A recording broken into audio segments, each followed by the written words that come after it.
Hello बच्चों, चलिए प्रश्न को पढ़ते। इसमें लिखा है एक रास्ता एबीसी तथा सीडीई भागों से बना है। ये दोनों भाग वृत्ताकार चाप के रूप में जो अपने अपने केंद्र पर 90 डिग्री का कोण बनाते हैं तथा सी पर सुचारू रूप से जुड़े हैं। तो एक साइकिल जिसका सवार सहित द्रव्यमान 100 ग्राम है, रास्ते पर 18 किलोमीटर प्रति घंटे की एक समान चाल से चलती है। तो सड़क तथा टायर के बीच न्यूनतम घर्षण गुणांक होना चाहिए ताकि साइकिल पूरे रास्ते पर एक समान चाल 18 किलोमीटर प्रति घंटा से चल सके। बच्चों, बिना फिसले इस चाल से चल सके। तो चलिए बच्चों, इस प्रश्न की मूल अवधारणा को हम देख लेते हैं। बच्चों इस प्रश्न की मूल अवधारणा में हम ये देख लेते हैं कि जब कोई वस्तु इस प्रकार से वृत्तीय पथ पर बच्चों गति करती है तो उसे एक अभिकेंद्र बल की आवश्यकता होती है जिसकी दिशा केंद्र की ओर होती है बच्चों। और ये आवश्यक अभिकेंद्र बल का मान होता है mv का वर्ग भागे बच्चों r जो है वृत्तीय पथ की त्रिज्या है, v जो है वस्तु की चाल है, m जो है बच्चों द्रव्यमान है। तो इस प्रकार से बच्चों ये अभिकेंद्र बल की दिशा जो है बच्चों, ये हमारी दिशा जो है वेग की दिशा के लंबवत और केंद्र की ओर होती है वृत्तीय पथ के। तो बच्चों कोई भी बल जो है अगर वस्तु पर उसकी गति की दिशा के लंबवत और वृत्तीय पथ के केंद्र की ओर लग रहा है तो उस बल से बच्चों आवश्यक अभिकेंद्र बल प्राप्त होता है वस्तु को वृत्तीय पथ पर गति करने के लिए। और बच्चों यहाँ पर हम देख लेते हैं जो घर्षण बल होता है बच्चों। घर्षण बल क्या होता है बच्चों? घर्षण बल होता है दो सतहों के बीच में सापेक्षिक गति का विरोध करना। बच्चों घर्षण बल होता है जहां पे दो सतहों के बीच में सापेक्षिक गति होने वाली होती है, तो उस सापेक्षिक गति का विरोध करता है घर्षण बल। इसका जो अधिकतम मान होता है वो होता है दोनों सतहों के बीच घर्षण गुणांक म्यू और गुणे बच्चों एन। एन क्या है बच्चों? अभिलंब बल है। तो चलिए बच्चों अपने प्रश्न को हल करते हैं। तो यहाँ पर बच्चों देख लेते हैं, ये कहा जा रहा है कि ये साइकिल सवार पूरे पथ पर A B C D E पर बच्चों पूरे पथ पर एक समान चाल 18 किलोमीटर प्रति घंटा से चले बच्चों, कहीं पर भी ये फिसले वगैरह ना, कहीं पर भी फिसले ना। तो बच्चों यहाँ पर हम देख लेते हैं जब ये सवार जो है इस प्रकार से बी पर है और जब नीचे की ओर आएगा बच्चों, तो यहाँ पर बच्चों किसी स्थिति में अगर हम देखें, अगर सवार यहाँ पर रहेगा बच्चों, तो यहाँ पर अगर ये गुरुत्वाकर्षण बल mg नीचे की ओर लग रहा है यहाँ पर, तो बच्चों यहाँ पर अगर हम देखें तो इस प्रकार से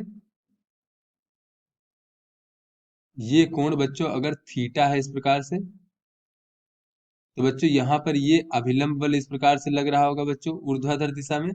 तो बच्चों ये mg cos थीटा जो है बच्चों इस प्रकार से mg, देख लेते हैं mg cos थीटा जो है बच्चों, इसको mg cos थीटा जो गुरुत्वाकर्षण बल का घटक है बच्चों, इसकी जो दिशा है ये इस वृत्तीय पथ के केंद्र की ओर है बच्चों। यहाँ पर mg cos थीटा, और बच्चों ये n की दिशा यानी अभिलंब बल की दिशा ये केंद्र से विपरीत बाहर की ओर है बच्चों। तो यहाँ पर जो mg cos थीटा बच्चों बल है, इसके द्वारा जो है इस वृत्तीय पथ पर आवश्यक अभिकेंद्र बल बच्चों प्राप्त होगा। तो इसी प्रकार से कहीं बच्चों अगर हमारा यहाँ पर है ये साइकिल किसी क्षण, तो बच्चों इस प्रकार से देख लेते हैं। बच्चों यहाँ पर ये अभिलंब बल इस प्रकार से इस दिशा में लगेगा बच्चों। तो इस अभिलंब बल को बच्चों यहाँ पर ये n1 मान लेते हैं और इस पर बच्चों ये n2 मान लेते हैं। और यहाँ पर बच्चों ये जो mg इस प्रकार से लग रहा है बच्चों, और इसका जो ये घटक है बच्चों, ये कोण भी हम थीटा मान लेते हैं। तो बच्चों ये जो होगा mg cos थीटा, ये mg cos थीटा बच्चों इस प्रकार से केंद्र से बाहर की ओर, और n2 यानी अभिलंब बल की दिशा जो है बच्चों केंद्र की ओर इस प्रकार से होगी। तो बच्चों अगर ये पहली स्थिति में देखें बच्चों यहाँ पर, तो यहाँ पर ये अभिलंब बल अभिकेंद्र बल जो है बच्चों वृत्तीय पथ पर गति करने के लिए mg cos थीटा के द्वारा होगा बच्चों। तो यहाँ पर केंद्र की ओर लगने वाला परिणामी बल देखें तो mg cos थीटा। तो बच्चों ये हमारी पहली स्थिति है, ये हमारी दूसरी स्थिति इस प्रकार से। तो बच्चों पहली स्थिति में देख लेते हैं, इस प्रकार से mg cos थीटा केंद्र की ओर लग रहा है और n1 जो है विपरीत दिशा में लग रहा है केंद्र के। तो बच्चों ये हमारा परिणामी बल है केंद्र की ओर लगने वाला, और ये आवश्यक अभिकेंद्र बल के बराबर होगा बच्चों इस प्रकार से। r क्या है? इस पथ की त्रिज्या है बच्चों वृत्तीय पथ की। तो इस प्रकार से बच्चों n1 का मान देखें अगर हम, तो ये हो जाएगा हमारा mg cos थीटा ऋण mv का वर्ग भागे r। तो बच्चों जैसे जैसे साइकिल यहाँ से नीचे की ओर आएगी बच्चों b से c की ओर, तो ये cos थीटा जो बच्चों थीटा है, थीटा का मान बढ़ता जाएगा, तो cos थीटा का मान घटता जाएगा। तो जैसे जैसे cos थीटा का मान घटता जाएगा बच्चों, ये n1 का मान बढ़ता जाएगा। तो यहाँ पर बच्चों देख लेते हैं, जैसे जैसे सवार b से c की ओर आएगा आएगा, तो बच्चों क्या होगा हमारा थीटा का मान जो बच्चों बढ़ता जाएगा, जिससे कि कास थीटा क्या होगा बच्चों, ये घटता जाएगा, क्योंकि कास थीटा जो होता है बच्चों न्यून कोण में थीटा बढ़ने पर कास थीटा का मान घटता है। और बच्चों जब कास थीटा का मान घटेगा तो ये बच्चों ये जो n1 है n1 का मान भी घटेगा, यानी अभिलंब बल का मान भी घटेगा। अब बच्चों यहाँ पर हम देख लेते हैं इस प्रकार से, जब इस प्रकार से बच्चों एम जी कास थीटा इधर होगा तो एम जी साइन थीटा वस्तु पर इधर लग रहा होगा बच्चों। तो एम जी साइन थीटा क्या करेगा, ये साइकिल को नीचे की ओर फिसलने का प्रयास करेगा। तो बच्चों इसके विरोध में पीछे की ओर इस प्रकार से घर्षण बल लगेगा बच्चों, एफ, ये घर्षण बल जो इसके फिसलने का विरोध को उसका विरोध करेगा और फिसलने नहीं देगा साइकिल को। तो बच्चों हमें यही करना है कि ये साइकिल फिसलने ना पाए। तो बच्चों ये जैसे जैसे नीचे की ओर बढ़ेगा तो साइन थीटा बढ़ता जाएगा और एम जी साइन थीटा का मान बढ़ता जाएगा बच्चों। तो ये घर्षण बल का मान भी बढ़ता जाएगा। तो अंत में बच्चों इस सी बिंदु पर अधिकतम होगा। उसके बाद दूसरी स्थिति में बच्चों देख लेते हैं क्या होगा। दूसरी स्थिति में बच्चों, दूसरी स्थिति में क्या होगा, ये हमारा जो साइकिल है ये सीडीई वृत्ताकार पथ पर बच्चों इस प्रकार से चल रहा है। तो इसका बच्चों केंद्र ऊपर की ओर है, तो यहाँ पर बच्चों ऊपर की ओर या केंद्र की ओर लगने वाला बल N2 है। तो N2 से हमें देख लेते हैं केंद्र की ओर परिणामी बल हो जाएगा N2 minus M G cos theta. ये बराबर हो जाएगा बच्चों हमारा आवश्यक अभिकेंद्र बल इससे प्राप्त होगा। तो यहाँ से N2 का मान देखें बच्चों, तो N2 बराबर हो जाएगा एम जी कॉस थीटा धन एम वी का वर्ग भागे आर, इस प्रकार से। तो यहां से बच्चों हम देख रहे हैं कि जब हमारा साइकिल सवार एबीसी पाथ पर चलता है यानी पहली स्थिति में, उस समय बच्चों ये हमारा अभिलंब बल है। तो अभिलंब बल का मान बच्चों कम है क्योंकि M G cos theta minus M V का वर्ग भागे आर है। और जब हमारा सवार जो है दूसरे वाले वृत्ताकार पथ पर यानी सीडीई पथ पर चलता है तो यहाँ पर बच्चों एम जी कास थीटा धन एम वी का वर्ग भागे आर है, तो ये मान अधिक है। तो यहाँ से बच्चों कह सकते हैं एन वन का मान छोटा है N2 से। और बच्चों N1 का मान छोटा है तो N1 का मान न्यूनतम कब होगा बच्चों, तो यहाँ पर देख लेते हैं N1 का न्यूनतम मान C के ठीक पहले होगा बच्चों, जब हमारा ये साइकिल सवार जो है ABC पथ पर होगा बच्चों इस प्रकार से A B और C। तो बच्चों C के ठीक पहले होगा, ठीक पहले होगा। इस समय जो है बच्चों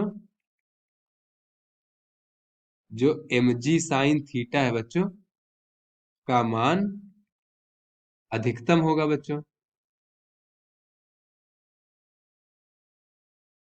तो यहां से कह सकते हैं अतः यदि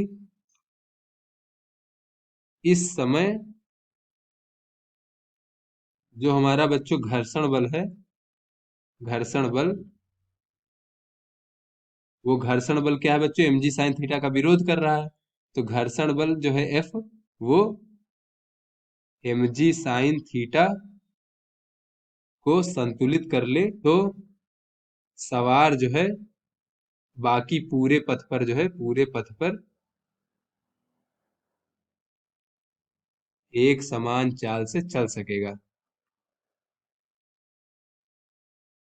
अर्थात बच्चों यहाँ पर केवल यही बिंदु है जो ठीक से सी से ठीक पहले बच्चों यहाँ पर फिसलने की संभावना सबसे अधिक। अगर यहाँ पर बच्चों वो नहीं फिसल रहा है तो फिर पूरे पे कहीं भी नहीं फिसलेगा बच्चों। तो यहाँ पर हम देख लेते हैं बच्चों इस प्रकार से। तो यहाँ पर बच्चों ये जो हमारा घर्षण बल है उसको हम अधिकतम मान ले बच्चों।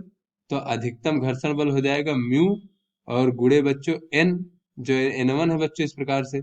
और इस प्रकार से बच्चों ये हो जाएगा एम जी साइन थीटा के इस प्रकार से। ये अगर बराबर यहाँ पर संतुलित कर ले तो बच्चों हर जगह पर संतुलित हो जाएगा। तो बच्चों ये म्यू का न्यूनतम मान यहाँ से हमें पता चल जाएगा, क्योंकि इससे अधिक होगा तब भी काम चल जाएगा। कम से कम इतना म्यू यानी घर्षण गुणांक का मान होना ही चाहिए यहाँ पर संतुलित करने के लिए।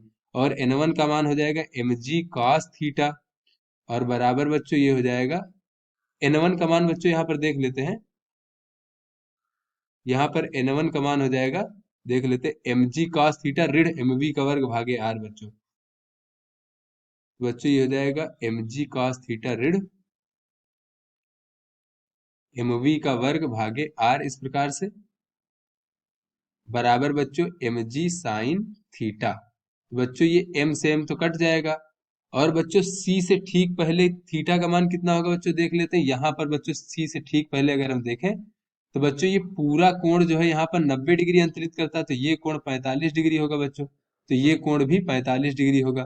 अतः बच्चों सी से ठीक पहले ये थीटा का मान कितना होगा बच्चों, थीटा का मान 45 डिग्री होगा। तो बच्चों ये म्यू हो जाएगा और ये इस प्रकार से जी और ये कास थीटा यानी कास 45 डिग्री जिसका मान 1/वर्गमूल 2 ऋण बच्चों वी का वर्ग भागे आर और ये हो जाएगा बच्चों जी, और साइन 45 डिग्री का मान भी बच्चों वर्गमूल 2 होता है इस प्रकार से। तो यहाँ से बच्चों ये घर्षण गुणांक का न्यूनतम मान देख लेते हैं बच्चों, टायर और सड़क के बीच में घर्षण गुणांक का न्यूनतम मान, ये म्यू बराबर हमें प्राप्त हो जाएगा बच्चों जी भागे वर्गमूल 2 और भागे जी भागे वर्गमूल 2 ऋण वी का वर्ग भागे आर। तो यहाँ से बच्चों अगर हम इसको हल कर लें तो ये हमें प्राप्त हो जाएगा बच्चों, ये ऊपर हो जाएगा बच्चों जी गुणे आर भागे, ये हो जाएगा बच्चों हमारा जी आर और ऋण वी का वर्ग और वर्गमूल 2 इस प्रकार से। तो बच्चों यहाँ पर अगर हम सभी का मान रख दे बच्चों, तो जी हमारा जी का गुरुत्वीय त्वरण है, इसका मान 10 रख सकते हैं, और आर बच्चों त्रिज्या का मान यहाँ नहीं पता है, और वेग इसका बच्चों दिया गया है। तो ये चाल जो है बच्चों इस प्रकार से 18 किलोमीटर प्रति घंटा है। तो इसको अगर हम मीटर पर सेकंड में परिवर्तित करें बच्चों, तो ये हमारा हो जाएगा, इसको 1000 से गुणा कर देंगे, 3600 से भाग कर देंगे बच्चों, तो ये हमें 5 मीटर पर सेकंड प्राप्त हो जाएगा वेग एसआई मात्रक प्रणाली में। तो इस प्रकार से बच्चों यहाँ पर हम वेग का मान रख सकते हैं। तो बच्चों ये हमारा न्यूनतम घर्षण गुणांक का मान हमें प्राप्त हो जाएगा, इतना होना चाहिए अगर वो एक समान चाल से बिना फिसले पूरे पथ पर चलना चाहता है तो आशा करते हैं बच्चों ये आपको समझ में आ गया होगा। धन्यवाद।